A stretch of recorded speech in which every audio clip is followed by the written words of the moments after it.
o ano de 2020 será para sempre lembrado como um ano histórico e totalmente desafiador para o mundo.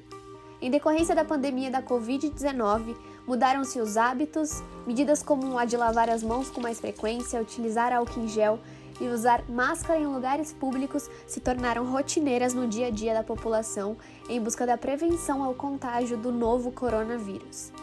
Mas o fato é que antes da Covid, a maioria das pessoas sequer tinha ouvido falar sobre a palavra pandemia. Uma pandemia pode ser considerada inicialmente uma epidemia que surge em determinada região do planeta Terra, se disseminando por todos os continentes de forma rápida e fácil ao longo do tempo. Porém, nem todas as doenças que afetam vários países ao mesmo tempo significam a existência de uma pandemia. Exemplo disso são as gripes sazonais, que afetam o hemisfério norte durante todos os invernos por lá. Portanto, o que define uma pandemia é o ritmo de contaminação ao longo do tempo. O primeiro alerta do governo chinês sobre o surgimento de um novo coronavírus foi dado em dezembro de 2019. Desde então, o Covid-19 contaminou e matou milhares de pessoas no mundo em uma velocidade avassaladora. Essa rápida disseminação mundial fez com que a Organização Mundial da Saúde decretasse emergência de saúde pública de interesse internacional, a pandemia. O primeiro caso no Brasil foi confirmado em 26 de fevereiro de 2020 e em 17 de março foi confirmada a primeira morte por coronavírus no Brasil. A doença é transmitida principalmente por meio das gotículas respiratórias que podem ser passadas de uma pessoa para outra. Os principais sintomas são febre, tosse seca e dificuldade respiratória. A pandemia pode aumentar a quantidade de pessoas que precisam de atenção médica devido às complicações da Covid-19. Isso leva a uma sobrecarga do sistema de saúde de um país, estado e cidade. Medidas para conter a disseminação do vírus, a quarentena, o isolamento e o distanciamento físico passaram a ser conhecidas e instauradas ao redor do mundo.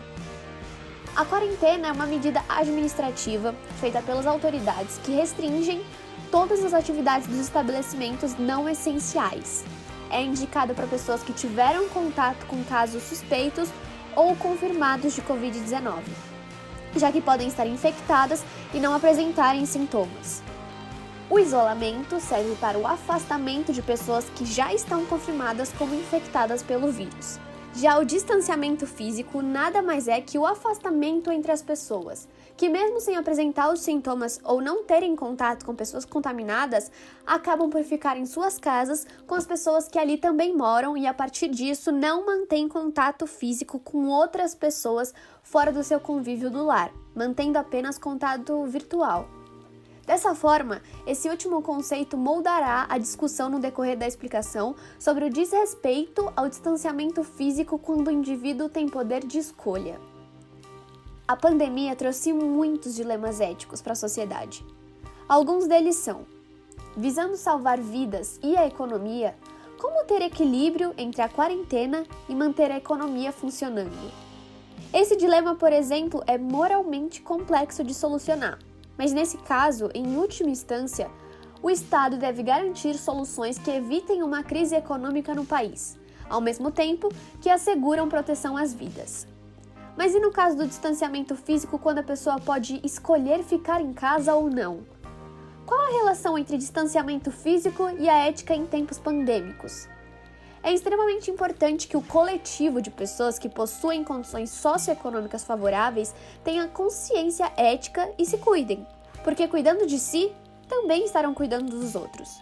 Ou seja, durante a pandemia, a ética determina universalmente que o distanciamento físico é certo e desrespeitá-lo é errado, a fim de acabar com a pandemia o quanto antes, para o bem de todos. Ainda assim, a decisão de seguir essa ética vem da moral do indivíduo. No Brasil, ao somar a devastação que o vírus faz por si só ao desgoverno que o país enfrenta, temos o triste resultado de um país com mais de 400 mil mortes por Covid em maio de 2021. Se a ética é a teoria, logo a moral é a prática. Desse modo, apesar de haver orientações para uma conscientização mundial sobre a importância do distanciamento físico para conter o avanço da pandemia, cada indivíduo optará por uma determinada conduta baseada em sua própria moral. Com isso, aqui no Brasil surgem muitos casos de pessoas que estão se aglomerando em festas clandestinas, mesmo sabendo que a quarentena e o distanciamento físico devem vigorar para quem pode escolher ficar em casa, como é o caso de muitas pessoas que vão a esses tipos de festas. Pessoas que desrespeitam o distanciamento físico vivem como se não estivessem em uma pandemia. Muitos saem sem usar máscara, não usam álcool em gel e vão para a balada se divertirem sem se preocupar com a transmissão viral.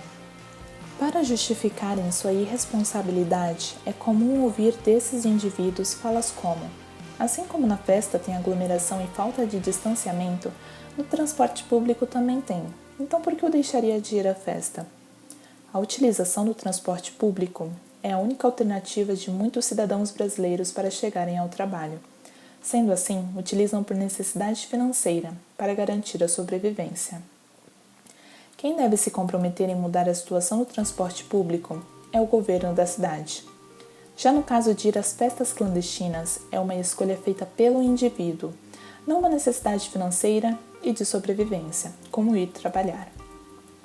Ou seja, a aglomeração em baladas clandestinas é um problema que pode ser resolvido pelas próprias pessoas ao escolherem não ir.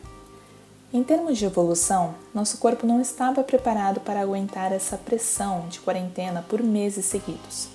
Existe uma região do cérebro que detecta o medo, chamada amígdala. Ela ativa sempre que ouvimos ou vemos uma provável ameaça, por exemplo, uma notícia sobre a nova variante ou onda da Covid-19. Logo, a sensação de medo se espalha pelo corpo, causando estresse e ativa o sistema nervoso simpático, que prepara o organismo para reagir a situações de estresse, fazendo com que o corpo entre em estado de luta ou fuga. Na pré-história, essa reação existia para que os nossos ancestrais fugissem ou lutassem contra predadores, o que garantiu a sobrevivência da espécie humana. Por conta de todo o estresse gerado pelo momento atual, os seres humanos tendem a ficar nesse estado de atenção elevada o tempo todo. Porém, a evolução proporcionou ao corpo aguentar essa tensão por pouco tempo, o suficiente para conseguir fugir do perigo. Nesse sentido, explica-se por que os índices de distanciamento estavam mais altos no início da pandemia e, conforme os meses se passaram, começaram a cair. Para Platão, agir bem é agir segundo a prática racional, e agir mal é agir por instintos, emoções. Então, segundo a lógica de Platão, apesar do humano ser animal, é além disso um animal racional. Portanto, deve-se sempre buscar a prática da consciência moral pautada em 3 instâncias: querer, dever e poder. Com a tentativa de implementar o isolamento social como medida preventiva ao contágio do novo coronavírus, podemos ouvir afirmações de que o Estado estaria tirando o direito do cidadão de ir e vir, de que não é justo com empreendedores e diversas outras questões que geram dilemas éticos. As relações dentro de um sistema complexo, como uma sociedade, não são lineares. Todo sistema complexo tem efeitos de primeira, segunda e terceira ordem. Em abril de 2020, os brasileiros se chocavam com os mais de 1.000 mortos por dia na Itália e, como forma de demonstrar empatia, usavam a hashtag #PrayForItaly. Em 2021, quando encontramos um cenário desastroso e pior do que o da Itália, vemos uma grande parte da população viajando, indo para bares, festas clandestinas, shoppings e outros lugares de socialização que poderiam ser evitados como forma de demonstrar empatia não só pelos seus conterrâneos, mas também com os profissionais da saúde que chegam ao extremo para salvar vidas. Quando analisamos as redes sociais, podemos constatar que pessoas, ao mesmo tempo que postam sobre a pandemia e a importância de se cuidar, saem e se aglomeram. Com isso, podemos relacionar essa ocorrência com a teoria panóptica, estudada por Foucault e Bentham, que em poucas palavras pode ser entendida como: quando temos alguém nos observando, vamos agir de modo esperado, mas a partir do momento que a observação cessa, vamos agir como no fundo acreditamos que devemos. Por conta dos desafios que as autoridades encontram para conter a população, muitas empresas e órgãos públicos criaram campanhas para incentivar a permanência das pessoas em casa. Nós vamos exemplificar isso com uma produção da Prefeitura de Teresina, que toca no emocional daquelas pessoas que se diziam contra o isolamento social. O case apresentado é sobre 2 campanhas realizadas pela Prefeitura de Teresina, onde em um post eles fazem uma junção de um caixão com um sofá, perguntando ao receptor em qual dos 2 ele gostaria de ficar, trazendo a reflexão de que na situação em que estamos, aqueles que podem devem optar por ficar em casa. Um pensador que fala sobre termos a resposta para evitar essa catástrofe sanitária que estamos vivendo é o guru dos tempos atuais, Yuval Harari, onde ele disse que a humanidade tem tudo o que precisa para conter e superar essa pandemia. Não é Idade Média, não é peste negra, não é como se as pessoas estivessem morrendo e não tivéssemos ideias do que as está matando e o que pode ser feito sobre isso. Baseado nisso, se podemos ajudar então, por que escolhemos não fazer isolamento? E fica claro que por muitas vezes é porque achamos que isso nunca vai acontecer conosco. Assim, a Prefeitura de Teresina lançou uma segunda campanha para conscientizar sobre a importância de ficar em casa.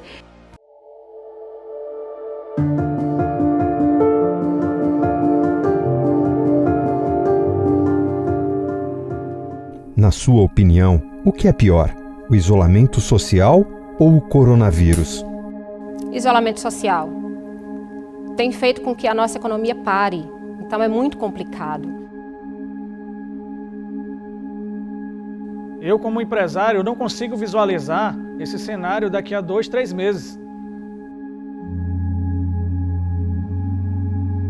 Eu tenho funcionários, que dependem do trabalho e hoje estão passando necessidade. E eu não aceito essa situação. É chegada a hora do governo achar uma solução para esse cenário. Com o fim do isolamento social e um colapso do sistema de saúde, se houvesse apenas um leito de UTI disponível, qual dessas pessoas você salvaria?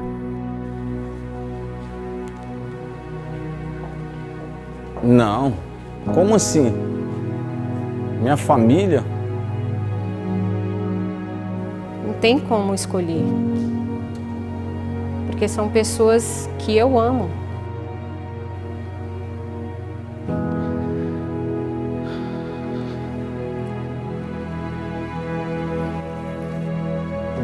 Deus, minha família. Para essa pergunta eu não tenho resposta. Isolamento social é ruim. Pior ainda é perder quem a gente ama. Pense nisso. Prefeitura de Teresina. Que se trata de um vídeo, como aqui mostrado, de pessoas que não acreditam na eficácia do isolamento social. Porém, no decorrer dele, mostram para essas pessoas familiares e fazem a seguinte pergunta: se todos precisassem de uma cama na UTI e você tivesse que escolher apenas um deles para sobreviver, quem seria? Depois do choque recebido, a pessoa percebe que o isolamento não importa porque não está perto dela, mas quando o assunto a toca, sua opinião muda. Realizamos 3 perguntas para a professora e doutora Lilian Crepaldi da Fapcom. O enfrentamento de uma pandemia altamente transmissível sem um medicamento específico ou alcance da vacinação a todos coloca implicações éticas que possam limitar os direitos das pessoas ou não?